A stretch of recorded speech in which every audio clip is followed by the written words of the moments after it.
मगर बदले में उन लोगों ने क्या दिया हमें? दिल्ली दंगा, मरकज़ पे ताला, और ताला तो यहाँ तक कि आज तक ताला लगा हुआ है कि बिहार में आपने खेल खराब किया, वही हाल यहाँ भी करने की तैयारी में है।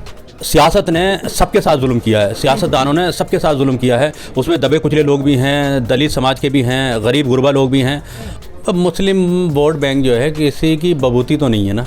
उन्हें वो तो ये चाहते हैं कि ये कौंसलर इलाके में भी ना घुसे। नमस्कार, आप देख रहे हैं द इंडिया टीवी और मैं हूं आपके साथ सद्दाम करीमी। एमसीडी चुनाव को लेकर तमाम राजनीतिक दल जो है अपने अपने चुनाव प्रचार में जुट गए हैं। इसी को लेकर एमआईएम प्रत्याशी भी यहां पर आरिफ साहब है, उनसे जानेंगे कि वो किस तरह से चुनाव कैंपेन कर रहे हैं, उनकी क्या कुछ तैयारियां हैं, खुद उनकी जुबानी सुनते हैं। बहुत बहुत शुक्रिया वक्त देने के लिए। शुक्रिया जनाब। सर, पहला सवाल और महत्वपूर्ण सवाल ये है कि आप किस तरह से चुनाव कैंपेन कर रहे हैं, क्या कुछ तैयारियाँ हैं, वो बताइए जरा हमें। देखिए, यहाँ के रनिंग काउंसलर ने रास्ते खुद आसान किए हुए हैं। ज़्यादा लोगों को बताने की ज़रूरत ही नहीं पड़ रही, क्योंकि इलाके का इतना बुरा हाल उन्होंने किया। पिछले 6 साल से लोग बाग इतने ज़्यादा परेशान हैं कि लोगों को बताने की ज़रूरत ही नहीं पड़ रही कि उन्हें क्या किस मुद्दे पे बात करनी है। उन्हें वो तो ये चाहते हैं कि ये कौंसलर इलाके में भी ना घुसे। अगर लोगों का बस चले तो शायद जूतों की मालाओं से उनका स्वागत ना कर दें। ये हालात हैं यहाँ के। लेकिन आप पर आरोप लग रहा है कि बिहार में आपने खेल खराब किया, वही हाल यहाँ भी करने की तैयारी में है। अब मुस्लिम वोट बैंक जो है किसी की बबूती तो नहीं है ना। मुस्लिम वोट बैंक अपना एक लीडर बनाना चाहता है, जैसे दलितों ने अपना लीडर बनाया, सिखों ने अपनी पार्टी बनाई। क्या मुसलमानों का अधिकार नहीं है अपनी लीडरशिप खड़ी करने की? अच्छा चलिए ठीक है, हमने एतमाद भी आप लोगों पे 74 साल तक किया। हमने अपनी लीडरशिप को कभी तवज्जो ही नहीं दी, ना हमने कोई अपने किसी लीडर को आगे बढ़ाया। हमने तो समाजवादी को, बीएसपी को, कभी आम आदमी पार्टी को आगे बढ़ाया। मगर बदले में उन लोगों ने क्या दिया हमें? दिल्ली दंगा, मरकज़ पे ताला, और ताला तो यहाँ तक कि आज तक ताला लगा हुआ है। जबकि कोरोना के टाइम पे ये साफ़ तौर पे केजरीवाल ने साबित करने की कोशिश करी कि ये दिल्ली के अंदर कोरोना मुसलमानों की वजह से फैला है, जबकि पूरी दुनिया में वो शायद चाइना की वजह से फैला। मगर केजरीवाल ने ये दिखा दिया कि तबलीगी जमात ने कोरोना फैलाया। तो ये वो लोग हैं जिन लोगों को हमने इख्तिदार में पहुँचाया, और वो लोग बदले में हमें क्या दे रहे हैं? बदनामी, ज़िल्लत, रुसवाई, यहाँ तक कि हमें दंगों की आड़ में मारा जाता है। आप दिल्ली उठा के देख लीजिए, दिल्ली में दंगे होते रहे। एक दिल्ली का सीएम दिल्ली में होते हुए 3 दिन तक घर से नहीं निकला। उसे ये फिक्र नहीं थी कि मेरी दिल्ली की जनता जल रही है, उसमें हिंदू भी मारे जा रहे हैं, मुसलमान मारे जा रहे हैं, मगर उसे ये दिख रहा है कि मेरी राजनीति चमक रही है इसमें। ऐसे लोगों को इख्तिदार में पहुंचा के हम थक गए भाई। हमने 74 साल तक ये थकान महसूस कर ली। अब हमें ये लगता है कि देखिए, मेरा दर्द मेरा अपना ही महसूस कर सकता है, और मेरे अपने का नाम बैरिस्टर असदुद्दीन ओवैसी है। इसीलिए हम इस पार्टी के साथ। मुस्लिमों को कैसे मुत्तहिद करेंगे आप? अपने पाले में कैसे खींच पाएंगे? नहीं, हमें वैसे खैर मुसलमानों को मुत्तहिद करने की ज़रूरत नहीं पड़ रही। इस हिंदुस्तान के अंदर सियासत ने सबके साथ जुल्म किया है, सियासतदानों ने सबके साथ जुल्म किया है। उसमें दबे कुचले लोग भी हैं, दलित समाज के भी हैं, गरीब गुरबा लोग भी हैं। और बैरिस्टर असदुद्दीन ओवैसी साहब की जो आइडियोलॉजी है वो ये है कि निचले तबके को जितना ऊपर उठाया जा सके, जितनी उनकी बात की जा सके, जितने मजलूमों की आवाज़ उठाई जा सके, और धीरे धीरे अल्हम्दुलिल्लाह हर तबका उनके साथ आ भी रहा है। इस बात का सबूत औरंगाबाद है। आप देखिए, मेंबर ऑफ पार्लियामेंट है वहाँ से हमारी पार्टी के, जबकि वहाँ मुसलमानों की आबादी 20-22% है। खाली मुसलमानों के दम पे तो वो सीट जीती नहीं जा सकती थी। वहाँ हर समाज ने हमें वोट दिया, क्योंकि हमारे वो इम्तियाज़ साहब पहले एमएलए थे।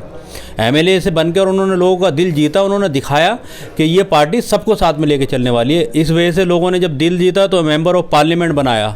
तो अल्हम्दुलिल्लाह इस पार्टी ने अपने काम से लोगों में दिल में जगह बनाई है, और वही कोशिश हम भी करेंगे। एक तरफ आप मुसलमानों की मुत्तहिद करने की बात कर रहे हैं, लेकिन गुजरात में अगर ओवैसी साहब रैली करते हैं, वहाँ काले झंडे मुसलमान ही दिखाते हैं, तो कैसे इनको जोड़ पाएंगे आप? नहीं, वो काले झंडे दिखाने वाले लोग तो हमारे बीच में यहाँ भी मौजूद हैं, ओखला के अंदर भी। वो आपको हर जगह मिलेंगे। उसकी वजह यह है कि उनकी दुकानें चल रही थी, उन मुसलमानों की दुकानें चल रही थी। कांग्रेस से, आप से, सपा से, बीएसपी से वो उनके अपने ज़ाती फ़ायदे हो रहे थे, मगर कौम दलदल में जा रही थी। वो साफ नज़र आ रहा है कि उन्होंने अपनी कोठियाँ तो बना ली, मगर उन्होंने कौम के लिए कुछ नहीं करवाया। अब आप इलेक्शन में आइए, बहुत से ऐसे करीम लोग होंगे, मैं अब भी आपके साथ हूँ, वो लोग मेरे साथ भी नहीं हैं, कि उन्हें मालूम है कि मजलिस से कुछ मिलना नहीं है। ये मजलिस से हमारी दाल नहीं गलनी, मजलिस से हमारी कोठी नहीं बननी, मजलिस से हमारे को कमाई के 2 साधन नहीं बनने, वो अब भी मेरे साथ भी नहीं आएंगे। मगर आज आवाम के बीच में जो सही वोटर है वो समझ गया है मेरा वोट कहाँ जाता है और किसके बहकावे में जाता है। अब वो उनकी चाल चपट में आने वाले नहीं हैं। उन लोगों ने बना लिया कि वो लोग कुछ भी कहते रहें। अब यहाँ भी काले झंडे दिखाओ खूब, कोई फ़र्क नहीं पड़ता। अब वो यहाँ तक कि अब धीरे धीरे उन लोगों को भी समझ में आने लगा कि वो झंडे जो फ्रंट पे निकालते थे वो धीरे धीरे उनकी जेबों में घुसने लगे। लोग तो कह रहे हैं ना सर, आम आदमी पार्टी काम कर रही है, आप बीजेपी को फ़ायदा पहुँचाने आए हैं। हाँ बिल्कुल काम कर रही है दिल्ली में। देखिए हमारे ही पार्षद का एक नारा था यहाँ पे कि हम यहाँ अब्दुल फजल वार्ड में सबसे बड़ी समस्या जो है कूड़े घर की है, कूड़ा घर बनवाएंगे। तो उन्होंने बिल्कुल कूड़ा घर बनवाया, मगर कूड़ा घर पूरे इलाके को बनवाया। उन्होंने वादा तो पूरा करा मगर पूरे इलाके को कूड़ा घर बना के वादा पूरा किया। तो ऐसा इनकी है। मैं कह रहा हूँ अगर अरविंद केजरीवाल काम के नाम पर वोट मांग रहे हैं तो जहाँ से उनके पार्षद जीत के आ चुके हैं, जहाँ ठीक है वो सत्ता में नहीं हो, ज़रूरी नहीं है सत्ता में रह के ही आप काम कर पाएंगे। जो उनके पार्षद जीत के आए हैं उनके वार्डों में जाएं और पूरी हिंदुस्तान को, पूरी दिल्ली को, सब जगह ये दिखाएं कि देखो हमारे पार्षदों ने ये काम किया था और बीजेपी वालों ने ये काम किया। उस मुद्दे पे इलेक्शन लड़ें। मैं कह रहा हूँ दूध का दूध पानी का पानी हो जाएगा, सब पता चल जाएगा, रांगा बिल्ला एक जैसे ही है। आप पे क्यों भरोसा करें लोग, आपको क्यों वोट दे फिर? बिल्कुल हमारी काम हमारी पहचान है। आप जहाँ भी हमारे पार्षद एमएलए हैं, एमपीज़ हैं, वहाँ से आप जाके देखिए काम हमारा अल्हम्दुलिल्लाह अपने आप बोलता है। और जहाँ हम एक दफ़ा जीत के आ जाते हैं वो सीट हमारे हाथ से जाती नहीं, ये हमारा सबूत है काम का। क्या करेंगे यहाँ के जनताओं के लिए आप? जनता के लिए देखिए बहुत समस्याएं, जैसे कूड़े घर की मैंने अभी एक समस्या बताई, ये बहुत बड़ी समस्या है क्योंकि उस कूड़े घरों के चक्कर में एक तरफ का रोड पूरा ब्लॉक हो जाता है। हम सबसे पहले उस कूड़े घर का इंतज़ाम करेंगे। हर हाल में कूड़े की गाड़ियाँ नहीं आती हमारे बीच में, कभी साल 6 महीने में नज़र आ जाती हैं पब्लिक के बीच में। अब जो रोज़मर्रा के काम है वो तो रोज़मर्रा होंगे। अब खाना आप एक टाइम खा लोगे तो क्या काम चल जाएगा क्या आपका? नहीं चलेगा ना। तो कूड़े गाड़ी रोज़ आनी चाहिए। वो इंशाल्लाह हम कोशिश करेंगे कि वो रोज़ आए और घर तक आए। लोगों को पेड कूड़े उठाने वाले लगाने की ज़रूरत ना पड़े। यहाँ से 150-200 रुपये देते हैं लोग बाग जब अपने घर का कूड़ा उठवाते हैं। फिर उसके बाद सफाई कर्मचारी नहीं हैं, वो यहाँ ठेकेदारी प्रथा है दिल्ली के अंदर, ठेके पे मिलते हैं वो लोग। 20 लोग इन्होंने लगा दिए सफाई के लिए और 60-70 लोगों की वो जो तनख्वाह है वो अपनी जेब में चली जाती है। मिल बांट के एमसीडी और काउंसलर खा जाते हैं। उस चीज़ को हम ख़त्म करेंगे क्योंकि जो जिस चीज़ के लिए पैसा रिलीज़ हो रहा है वो उस काम में लगना चाहिए, जब इलाके का डेवलपमेंट हो सकता है। आपकी पार्टी का एएसपी से गठबंधन हुआ है, पहले आप मुसलमानों का सिर बात करते थे, अब दलित को भी साथ लाने की तैयारी में है? नहीं, हमारा गठबंधन उनसे कोई बात हुई थी मगर वो गठबंधन हमारा हुआ नहीं, ख़त्म हो गया। वो उनके पास गठबंधन के लिए खुद था ही नहीं, वो मुसलमान वोटों पे कूद रहे थे। मेरे भाई आप अपने दलित भाइयों को ले गए, आप हमारी वजह से अब लीडर बनना चाह रहे हैं, ये कहाँ तक का इंसाफ है? आपकी अपनी लीडरशिप कहाँ है? आपके अपने लोग कहाँ हैं? वही यूपी वाला हाल। समाजवादी को मुसलमानों ने तो एक तरफा वोट दिया मगर यादव चला गया बीजेपी में। भाई जब तक आपका अपना वोट भी आपके पीछे नहीं है तो आपकी स्ट्रेंथ क्या है? इससे बेहतर तो हम ही हैं। और आपकी तो तादाद भी क्या है? समाजवादी की तादाद है 7%, हमारी यूपी में तादाद 20-22%। हम फिर भी आपको सीएम बना रहे हैं मगर आपका वोट बैंक आपके पास नहीं है।